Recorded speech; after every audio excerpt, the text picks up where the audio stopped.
Good afternoon, guys. Philip Good here with another video for you. I am a relationship coach, been married to my beautiful wife for 48 years. Today's video is about how to achieve unconditional love in your relationship, 11 steps to the magic key. So how is and why is unconditional love so beneficial and so critical to the ultimate success of your marriage, your relationship? Well, unconditional love is about not expecting anything, doing things, not expecting anything in return. Like, for example, let's look at it from the point of view of be, do, have, and look at your spouse as the divine, ultimate, beautiful being they were when you first married them, rather than saying that, oh, my wife has to do my husband has to do that, or they have to have this or have that. So the idea, guys, is to put your love for each other on a pedestal. Imagine cloud 9 right above. Put your love for each other up there, so it's untouched by what's happening down here in everyday life, because things happen, don't they, in everyday life? So if you can just focus on the beautiful being that you married, even though you might be 5 or 7 years down your track in your relationship or more, it's okay. But if you reflect back on the reason why you got married, if you got married for the right reasons, like you truly, truly loved each other, then once you've truly loved each other, you can never lose that love, right? You can never unlove somebody that you've truly, deeply loved, in my opinion. But what gets in the way is all the events and all the things that comes up in daily life, all the problems and challenges we encounter. And they sort of layer by layer by layer, all those challenges and issues and problems, some of them unresolved or part resolved, they build up resentments, and you get an onion type thing with layer, layer, layer, layer, layer. And you can't get back, and you start to lose sight of what you first had when you got married. So one of the most important things, guys, is to cultivate self-love, because you may have had a bad experience in a past relationship about love issues, or you might have grown up as a child in your home, and not experienced love from one parent or the other. Like me, for instance, my whole life I never really had that love that you need from your dad. I never had that from my father. And that was all right throughout my life, not just part of my life. We had so much animosity. I was the eldest of 6 children, and a lot of the battles and fights I had with my dad, often it was sticking up my mum and my other siblings and so on. So, but like, love is a feeling. You know it when you have it, right? And it's a huge thing if you go through your life without having that feeling that your dad actually loves you, or a parent doesn't truly love you. And if people say the words "I love you," they're words, right? But as you know, and I know, love is a feeling. It's a feeling, and you either feel it, you've either got it, you feel it, or you haven't. So despite issues in a past relationship or in your childhood, say to yourself, I am good enough. I am lovable. I do belong. Say it often, say it every day, because guess what, guys? If you had issues with love as a child or in a past relationship, guess what? It's as a child in particular, it wasn't your problem. It was a parent or your parents' problem, right? It was their problem. And unfortunately, that actually was a deficiency in them that caused their lack, because they did not love themselves. If they cannot love themselves, how can they love a child? How can they fully love their spouse? Another thing too, guys, we've got to let go of unrealistic expectations. So we get disappointed with our partner if they don't do this, that, and the other. But guess what? It's about acceptance and realizing that none of us are perfect. We all make mistakes. But the real perfection, guys, is the imperfection. Accept that. We all make mistakes. I'm not perfect. You're not perfect. Neither is your spouse. Practice active forgiveness. Past hurts and misunderstandings create emotional distance, which blocks intimacy. So quite often with forgiveness, we got to forgive the person. Maybe we don't forgive not necessarily the act, what they did, but forgive the person. Because guess what? When we do that, it increases our own self-love. It's about self-love, the act of forgiveness, forgiving yourself, forgiving your spouse, forgiving your parents, forgiving anybody and everybody in life that ever did anything to you. Truly forgiving. Because it gets rid of those feelings on the inside. It makes you feel better. It unloads. It doesn't bottle things up. And it increases self-love, which is so, so important.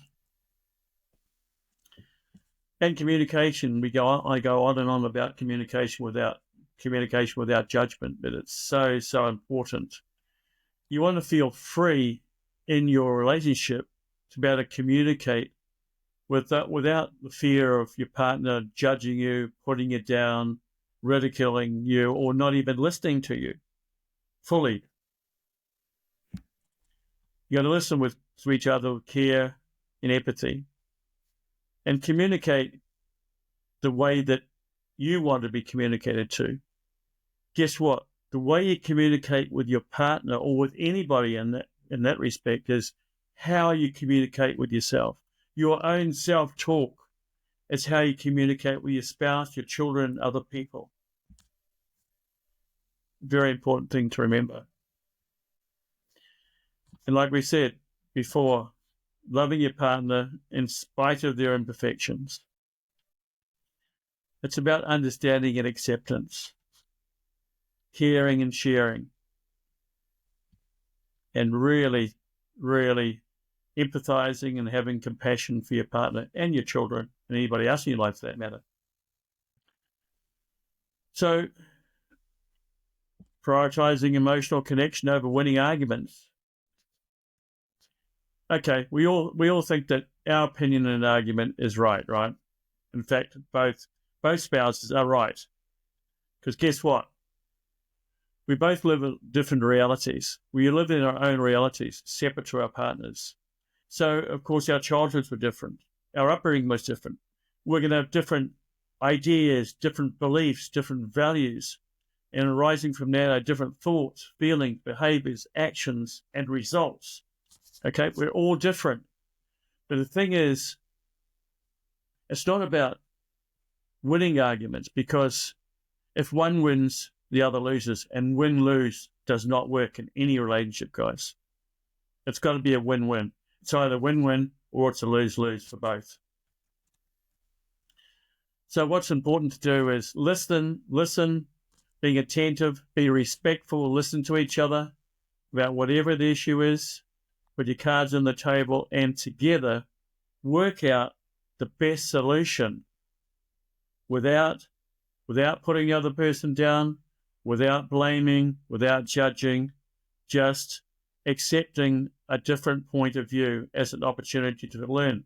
It's an opportunity not only to get the best solution to the problem, but it's also an opportunity to understand more about your partner. And guess what? It's all about understanding each other. Another thing is also not keeping score. Not doing something and then say to your partner, well, I did this last time, now it's your turn. Now, the idea of giving is that you've got to give without expectation of any return. And that's what being unconditional is. You give because you unconditionally love your partner.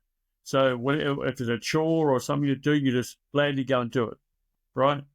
Because as soon as you get it done, you get more time to spend together and so on, or with your children. So it's not about keeping a scorecard. Forget that, guys, because if you start keeping a scorecard, then it's the beginning of the end type thing in terms of the quality of your relationship. And of course, you want to have, it's about intimacy, it's about closeness, togetherness, and it's all comes down to respect, care, and not ever blaming each other. Like something that my wife Eileen and I always did. If we have an important matter to discuss, for instance, then what we've always done is we stick to the issue.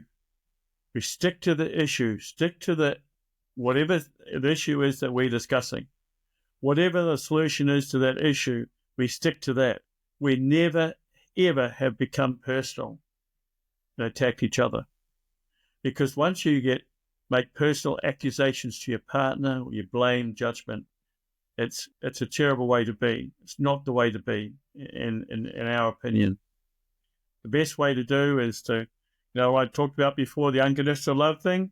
Have your unconditional love on cloud 9, way above, and whatever the challenges you're facing on ground 0, focus on those, focus on the issue, and have your love for each other totally separate from whatever issue you are discussing and trying to find a solution for. That stick to the issue, find the solution, has no impact on your love. That's the best way, in my opinion, and my wife's opinion as well. And of course, it's a great idea to practice daily appreciation, what you appreciate about your spouse, and not just think it, actually say it. Say it to your partner. I appreciate you for being this or doing that or whatever. But actually say it, the words. Practice so that never ever putting down your partner about anything. Only ever raise each other up. Giving compliments, giving praise. Who doesn't like praise? Be appreciative, be admiring. Make a comment about your wife's physicality. No, she looked beautiful today. She had lovely legs. Blah blah blah. The go guys. Anyway, but it's always a good idea also to have a gratitude journal, and write 3 things down each day into that gratitude journal that you love about each other, that you love about your spouse, that you are grateful for in your spouse, that you appreciate about your spouse. And of course, in discussions, when you're trying to spend time with your partner, try and be present and not just physically there. So that means turning your cell phone off, stopping the videos, don't do the gaming when you try and discuss something. Give full attention to each other, because that is respectful, that is courtesy, that is politeness, and that's going to create a greater emotional intimacy between you two. It's going to get you closer together, which is what it's all about, guys. So give full attention, be fully engaged, and make eye contact and truly listen. Truly listen. The reason why, communication is 70% about listening, 30% about speaking. But that's why we got 2 ears and 1 mouth, right? And about choosing love every day. Wow. If love feels a bit inconsistent, it means your moods are maybe going up and down. In low mood, nothing looks like it does when you're in a high mood, when you're feeling good. Everything looks like it. Everything looks rosy, right? Communication goes better. You can find solutions to issues and problems better without friction. And so that's what happens when you're in a high mood situation, when you're feeling good. Because guess what? There's no coincidence that my name is Feel Good, is it? Because at the end of the day, it's all about feeling good. It's never about feeling bad, right? Because whenever we feel bad, We do whatever it is to feel good, right? So passion fades when love is left on autopilot. Love is never to be taken for granted. You not only say in the morning and at night, I love you to your partner, but you give your partner a hug. Give them a hug, a cuddle, and so on. You delve deep into discovering what your partner's prime love language is. It could be words of affirmation, receiving gifts, quality of time, physical touch, acts of service, whatever it is to spend time together. Time is where it's all about, spending time together, guys. Building your friendship, building your team. That is all building your relationship, building your intimacy and your intimate connection with each other, your closeness, building a security in your relationship. And guess what? Trust. Trust is also so important in your relationship. And trust is built up over time with consistently doing things and consistent effort, guys. And always, always having your partner's back. So unconditional love, it's an amazing thing. When you truly can say that you totally, fully unconditionally love your spouse, like you do your children. It's the same feeling when you have a child. And then when you have a newborn child, for instance, the outpouring of unconditional love you have for your newborn baby is just second to none, isn't it, guys? But that is the same love you want to have for your partner, right? Because guess what? If it wasn't for the love that you and your partner had, there would be no baby to unconditionally love. So first and foremost, it's important to unconditionally love each other. And always to remember that. Keep your wedding day photo on the front of your phone, for instance. So whenever you're feeling whatever, you flick your phone off, flick it back on. Hello, there's your spouse. There we were on our wedding day, and suddenly straight away it transports you back to the way you felt about each other on your wedding day and before, leading up to it. So unconditional love it's a feeling. It's just loving, totally, fully, unconditionally loving the person you married for the beautiful being they were and still are and have always been. That they don't have to do anything. They don't have to have anything in particular. Just be that beautiful person, that beautiful divine being, that human being that you fell in love with. And if there's any sort of issues there about unconditional love, just peel back those onion layers that we talked about before. Get back to the true core. Get back to where you were when you first got married, the way you felt. Not only have the gratitude journal, like I said before, but have a journal. You could have half one page of the gratitude journal could be about gratitude, appreciation. The other half could be about love. What do I love about my partner? And don't say what you don't love, just what do I love about my partner? And be consistent. I understand perfection, guys, doesn't exist. Nobody's perfect. The only one that's perfect is the man up in the sky, the creator, source, God, if you like. The reason why we're not perfect is because of all the feelings, because human beings, we have feelings and emotions, right? And we're all different. So when we come together in a marriage, like we're two separate people, we live in separate realities, we have different beliefs, values, thoughts, feelings, behaviors, actions, and results from all of that. So that's why we're so different. Like our experience here on Earth is completely 100% an inside-out experience. In other words, this life is all about us, ourselves, not about our partner.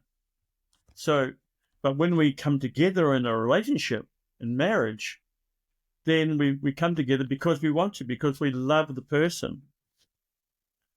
But that's why also it's so important to love yourself. Self-love is so important.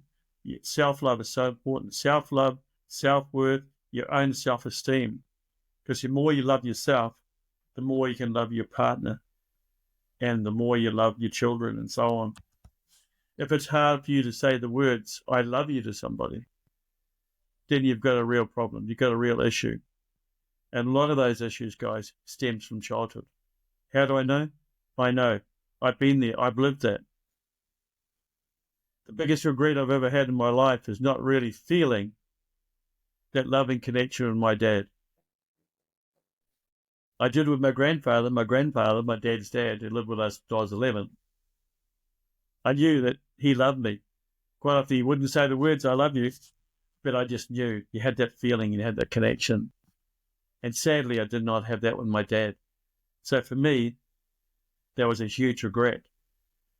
And it's something that I and my wife, Eileen, we changed that when we got married. In a sense, she taught me really how to love deeply, I guess. She was a great role model for me, and helped me a heck of a lot. Love her so much for that. And but I discovered that, and I discovered I wasn't too bad after all, that I was worthy of love, worthy to receive love, and obviously to give love as well in return. And of course, so that's the sort of relationship that we developed, despite the fact that Eileen grew up with violence. I grew up with violence as well. We turned that around in our own relationship, creating a loving relationship between she and I, and a loving relationship with our children, 4 children, and now 11 grandchildren. So we made those changes. And it's not as hard as you think to actually do, guys. In fact, it's pretty easy when you know how.